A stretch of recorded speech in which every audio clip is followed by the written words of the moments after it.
Hi friends welcome to रेन्ना सமையல் இன்னைக்கு என்ன சமையல் பார்க்க போறோம்னா நல்ல பூண்டு வாசத்தோட சுவையான வாழைக்காய் வறுவல் பார்க்க போறோம். இந்த வாழைக்காய் வறுவல் சாம்பார் சாதம் ரசத்தோட எல்லாம் சாப்பிட்றதுக்கு ரொம்ப சுவையா இருக்கும். எளிமையான முறையில் டக்குன்னு செஞ்சு முடிச்சிடலாம்.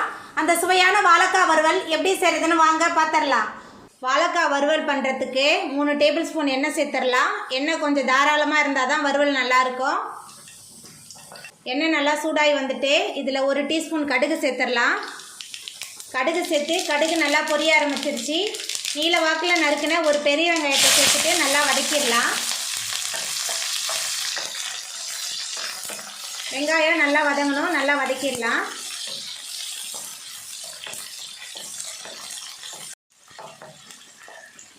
வெங்காயம் நல்லா வதங்கி வந்துருச்சு. இப்போ இதில் இடித்து வச்ச 10 பூண்டு 1 கொத்து கருவேப்பிலையும் சேர்த்துடலாம். பூண்டை சேர்த்துட்டு நல்லா வதக்கிடலாம். பூண்டை இடித்து சேர்க்கும்போது வாசமும் நல்லாயிருக்கும், சுவையும் நல்லாயிருக்கும். பூண்டு சேர்த்து நல்லா வதக்கியாச்சு. இப்போ இதில் மசாலா தூள்லாம் சேர்த்துடலாம். தனி மிளகாய் தூள் 2 டேபிள் ஸ்பூன், கொஞ்சமாக உப்பு சேர்த்துக்கலாம். மஞ்சத்தூள் 1 டீஸ்பூன், எல்லாத்தையும் சேர்த்துட்டு நல்லா வதக்கிடலாம். நம்ம சேர்த்த மசாலாலாம் நல்லா வதங்கி வந்துருச்சு. இப்போ இதில் 2 வாழைக்காவை வெட்டி வச்சுருக்கேன். இப்போ வாழைக்காவை சேர்த்துடலாம். வாழைக்காவை சேர்த்துட்டு இந்த மசாலா எண்ணெய் கலவையோடு நல்லா வதக்கிடலாம்.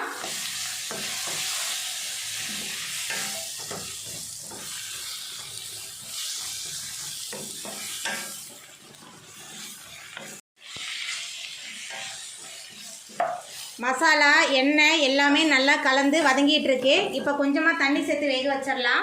தண்ணி அப்படியே ஊற்றக்கூடாது, மேலால் கொஞ்சமாக தெளிச்சிக்கலாம்.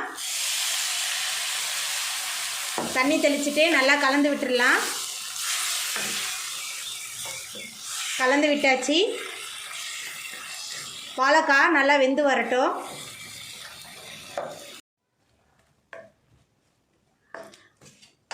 வாழைக்காயெலாம் நல்லா வெந்து ஃப்ரை ஆகி வந்துருச்சு. நம்மளோட வாழைக்காய் வறுவல் ரெடி ஆகிட்டு இப்போ மேலால் கொஞ்சமாக சோம்புத்தூள் சேர்த்துடலாம். சேர்த்துட்டு நல்லா கலந்து விட்டுடலாம். அவ்வளோதாங்க, நம்மளோட வாழைக்காய் ஃப்ரை ரொம்ப சூப்பராக ரெடி ஆகிட்டு இப்போ நம்ம அடுப்பை ஆஃப் பண்ணிடலாம். அவ்வளோதாங்க, நம்மளோட சுவையான வாழைக்காய் வறுவல் ரொம்ப சூப்பராக ரெடி ஆகிட்டு. எளிமையான முறையில் செய்யக்கூடிய இந்த வாழைக்காய் வறுவலை நீங்களும் உங்கள் வீட்டில் செஞ்சு பாருங்கள். இந்த வீடியோ உங்களுக்கு பிடிச்சிருந்தா லைக் பண்ணுங்கள், ஷேர் பண்ணுங்கள், கமெண்ட் பண்ணுங்கள், சப்ஸ்கிரைப் பண்ணுங்கள். அப்படியே பக்கத்தில் உள்ள பெல் பட்டனையும் கிளிக் பண்ணிடுங்க. நன்றி.